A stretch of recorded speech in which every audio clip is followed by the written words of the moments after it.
Hello, everybody, and welcome to the Silent Politician podcast. I am your host, Brittany Ruiz.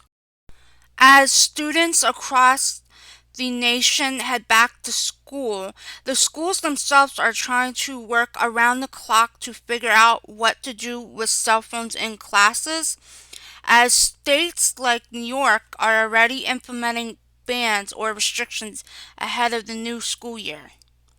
In recent news, New York just implemented a statewide ban for the coming 2025 to 2026 school year, and schools have until August 1st to submit their plans for the bell-to-bell cell phone ban.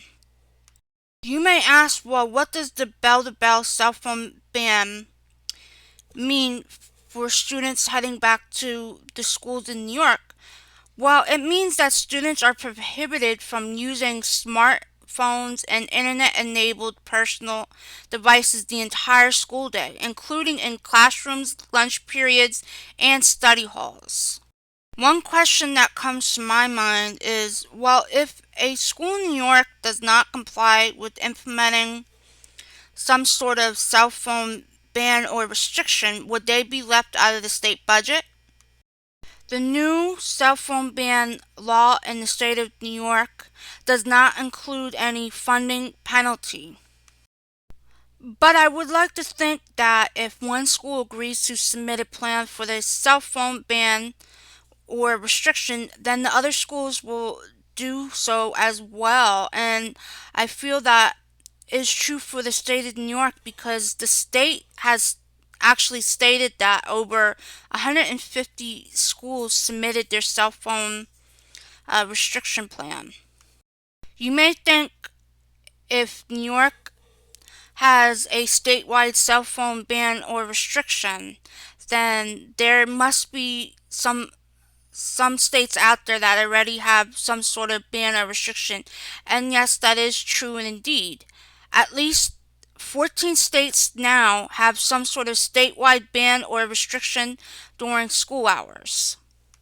But even though there is more widespread support for these bans, we must also look at how this will affect these school-age children going to school without a phone all day.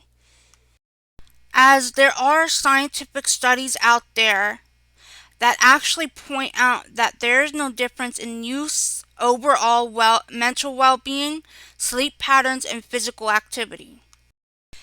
If that is true, then why implement a cell phone ban or restriction in the first place?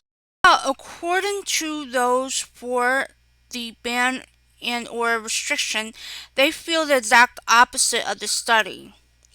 They actually say the ban or restriction will benefit children's mental health. And I definitely could see both sides of the argument where one side feels this ban or restriction would benefit children, but I could see the opposite side saying, no, it does not have real benefits and the parent should be able to make the decisions. As I would like to point out that if the cell phone use was either banned or restricted during the school day, or the cell phones could not be on school campus, how are the children supposed to communicate if something were to happen, like a violent attack on the school, or be able to communicate to their parents that something happens to them at the school? One possible solution, if teachers won't allow cell phone use in their class, is to make students put it in a pouch and let them retrieve the cell phone at the end of the class. As the ban and or restriction does not have to be so strict, there can be compromises made for both sides of the argument at the end of the day. Not to mention the fact that school-age children need to learn how to adapt into a technological advanced society.